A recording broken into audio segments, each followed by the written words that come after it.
कानून, काला कानून अगर वापस नहीं करेंगे तो आप जान लीजिए, अभी तो देखिए विरोध चालू हुआ है, अभी पूर्ण रूप से विरोध नहीं हो रहा है इसका। आने वाले समय में पूर्ण रूप से इनका विरोध होगा। आज हमारे देश का सबसे बड़ा जो वर्ग है, स्वर्ण वर्ग, जनरल कास्ट, आखिर क्या ऐसा रीजन है कि वो सड़क पर है? क्यों आज उसके छात्रों के अंदर, उस कास्ट से जो प्रोफेसर बिलोंग करते हैं, उनके अंदर ये डर की भावना है? आज हमारे देश में पूरे वक्त, पूरे देश के हर एक कोने में एक अखबार से लेकर सड़क तक और सोशल मीडिया के हैशटैग ट्रेंडिंग तक की हैशटैग यूजीसी रोलिंग बैक। आखिर ऐसा क्या रीजन आ गया है?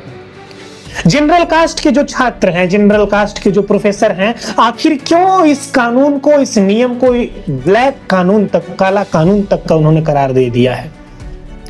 आज के इस वीडियो में 1 सेकंड में आपको कंफर्म हो जाएगा, आपको क्लियर एंड कट हो जाएगा कि what is the reason behind it. इसके पीछे क्या कारण हो सकता है?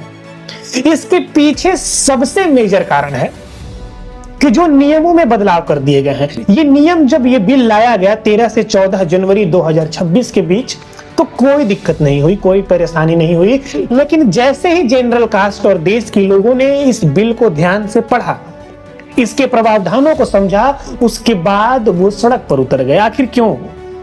Why it happened?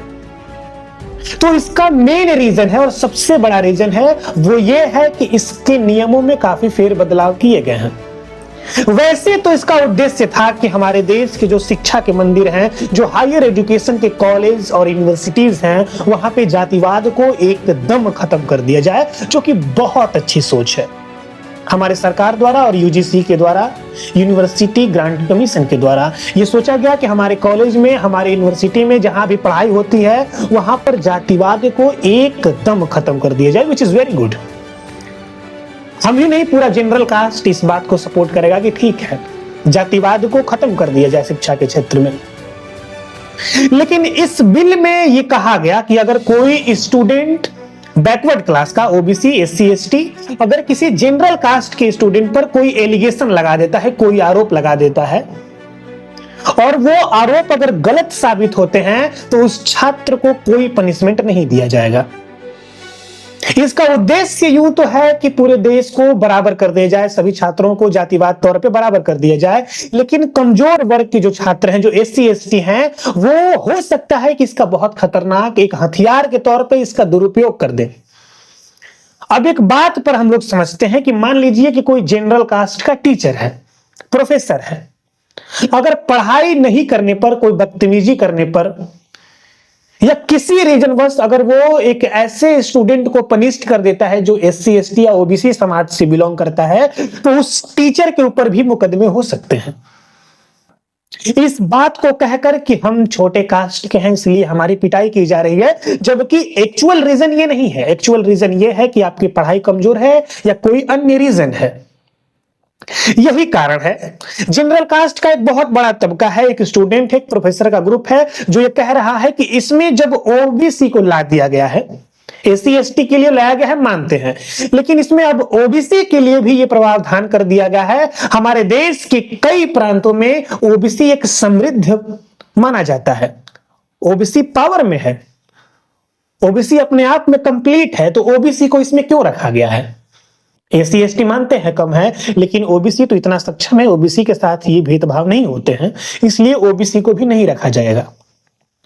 और सबसे बड़ा आरोप यह है कि जो स्क्वाड बनाए जाएंगे, जो शाखाएं, जो ब्रांच बनाए जाएंगे कॉलेज यूनिवर्सिटीज में देख रेख करने के लिए, इन मुकदमों को, इन अधिकारों को इंप्लीमेंट करने के लिए, उसमें बड़े पैमाने पर एससी एसटी और ओबीसी के लोग ही ज्वाइन करेंगे, यानी कि उसमें रहेंगे।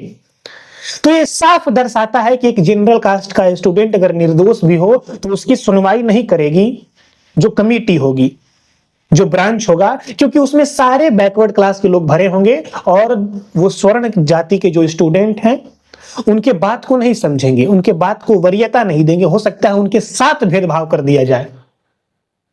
यही कारण है कि आज जितने भी जनरल कास्ट के स्टूडेंट हैं, प्रोफेसर हैं, उनके पेरेंट्स हैं, सभी गुस्से हैं, सभी गुस्से में हैं, सभी क्रोधित हैं सरकार से। और सरकार के खिलाफ सड़कों पर उतर कर कह रहे हैं कि सरकार ये काला नियम, ये काला कानून लाई है। और भी इसमें बहुत सारे प्रावधान हैं। यही कारण है कि आज पूरा जनरल कास्ट सड़कों पर उतर आया है और यूजीसी का बाइकआउट कर रहा है। सोशल मीडिया पर ट्रेंड चल रहे हैं hashtag boycott UGC and roll back the bill. यही कारण है कि आज जनरल कास्ट अपने आप को असुरक्षित महसूस करता है। सुप्रीम कोर्ट में भी PIL दायर किया गया है। तो एक तरह से देखा जाए तो उनका भी कहना सही है। ये नियम लाया गया, बहुत अच्छी बात है, लेकिन इस नियम में ऐसे भी प्रावधान होने चाहिए कि जो स्टूडेंट फर्जी एलिगेशन लगा रहे हैं, गलत तरीके से आरोप लगा रहे हैं, अगर आरोप सिद्ध नहीं होता है या ये पाया जाता है कि इनके द्वारा फ्रॉड किया गया है, गलत एलिगेशन लगाया है, तो उनके खिलाफ भी सजा का प्रावधान होना चाहिए, विच इज वेरी नीडी, बहुत जरूरी है। बाकी आपको क्या लगता है कमेंट सेक्शन में जरूर बताइएगा। तब तक के लिए थैंक यू सो मच। जय हिंद आप सभी का।